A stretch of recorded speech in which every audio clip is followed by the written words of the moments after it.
வணக்கம் உறவுகளே. நாட்டு மக்களுக்கு ஜனாதிபதி அவர்கள் ஆற்றிய முக்கிய உரைகள். தொடர்ந்து இணைந்திருங்கள், விரிவான செய்திகளை பார்க்கலாம். நேற்றைய தினம், அதாவது 17/3/2026 ஜனாதிபதி அனுரகுமார திசாநாயக்க அவர்கள் நாட்டின் தற்போதைய எரிபொருள் மற்றும் எரிசக்தி நிலைமை குறித்து நாட்டு மக்களுக்கு மிக முக்கியமான தகவல்களை வெளியிட்டுள்ளார். முதலில் நாட்டில் நிலவி வந்த கேஸ் பற்றாக்குறைக்கு ஒரு முக்கிய தீர்வு கிடைத்துள்ளதாக அவர் தெரிவித்தார். அதாவது 38,000 மெட்ரிக் டன் கேஸ் ஏற்கனவே இலங்கைக்கு வந்துள்ளது. மேலும் 33,000 மெட்ரிக் டன் கேஸ் தற்போது நாட்டிற்கு கொண்டு வரப்பட்டு கொண்டிருக்கிறது. இதன் மூலம் அடுத்து வரும் 2-3 மாதங்களுக்கு நாட்டில் கேஸ் தட்டுப்பாடு இருக்காது என்று உறுதியளித்துள்ளார். அடுத்ததாக எரிபொருள் தொடர்பான முக்கிய விளக்கமும் வழங்கப்பட்டது. நாட்டில் தற்போது எரிபொருள் இல்லை என்பதல்ல, ஏற்கனவே இறக்குமதி செய்யப்பட்ட எரிபொருளை சரியான முறையில் பயன்படுத்துவதற்காகத்தான் QR முறைமை அறிமுகப்படுத்தப்பட்டது என்று ஜனாதிபதி விளக்கினார். இலங்கையில் 6 லட்சத்துக்கும் அதிகமான வாகனங்கள் உள்ள நிலையில் தற்போது 5 லட்சம் வாகனங்கள் ஏற்கனவே QR முறைமையில் பதிவு செய்யப்பட்டுள்ளதாகவும் தெரிவிக்கப்பட்டுள்ளது. மேலும் மிக முக்கியமான ஒரு புதிய தீர்மானம் அறிவிக்கப்பட்டுள்ளது. அதாவது தனியார் நிறுவனங்களுக்கு நேரடியாக எரிபொருளை இறக்குமதி செய்ய அனுமதி வழங்கப்பட்டுள்ளது. இந்த அனுமதி குறிப்பாக போக்குவரத்து, சுற்றுலா மற்றும் சுகாதாரத்துறைகளுக்கு எரிபொருள் விநியோகம் செய்ய தற்காலிகமாக வழங்கப்பட்டுள்ளதாகும். இது நாட்டின் அத்தியாவசிய சேவைகள் தடையின்றி இயங்க உதவும் ஒரு முக்கியமான முடிவாக பார்க்கப்படுகிறது. இதனுடன் அரசு ஒரு முக்கியமான நடவடிக்கையாக நாளை புதன்கிழமை அரசு விடுமுறை அறிவித்துள்ளது. இந்த விடுமுறை அரசு துறைகளுக்கு மட்டுமல்ல, தனியார் துறைகளுக்கும் பொருந்தும் என்று தெரிவிக்கப்பட்டுள்ளது.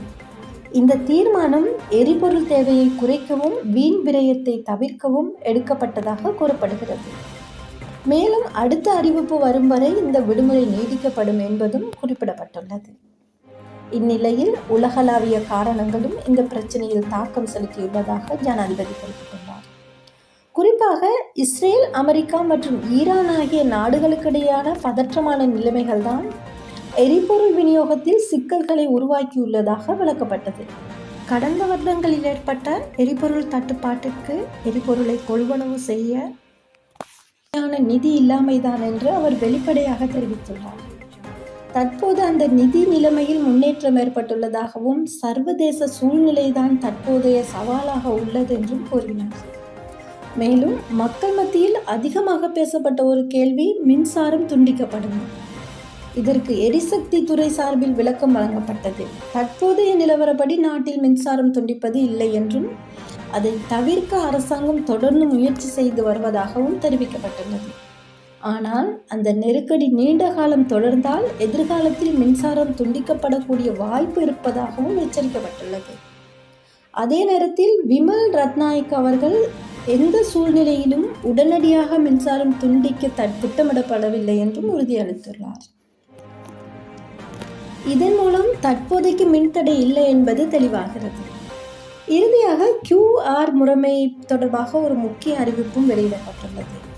அதாவது சிலோன் பெட்ரோலியம் கார்ப்பரேஷன் தெரிவித்துள்ளதாவது QR பதிவு செய்யப்பட்ட எரிபொருள் ஒதுக்கீடு புதன்கிழமை நள்ளிரவில் முடிவடைய வேண்டி வந்தாலும் தற்போது அது சனிக்கிழமை இரவு 12 மணி வரை நீடிக்கப்பட்டுள்ளதாக தெரிவிக்கப்பட்டிருக்கிறார்கள்.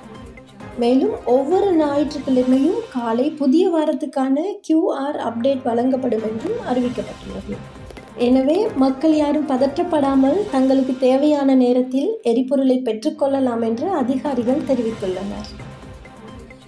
இந்த அனைத்து அறிவிப்புகளும் நாட்டின் தற்போதைய நெருக்கடியை சமாளிக்க அரசாங்கம் எடுத்து வரும் நடவடிக்கைகளாக வெளிப்படுகின்றன. இந்த நிலைமையில் மக்களின் ஒத்துழைப்பும் பொறுமையும் மிகவும் அவசியமாக இருக்கு. இந்த செய்தி பற்றிய உங்கள் கருத்துக்களையும் கீழே கமெண்ட் பகுதியில் பதிவு செய்யுங்கள். மேலும் எமது சேனலை சப்ஸ்கிரைப் செய்து ஆதரவு தாருங்கள். மற்றும் ஒரு காணொலியில் சந்திப்போம். நன்றி.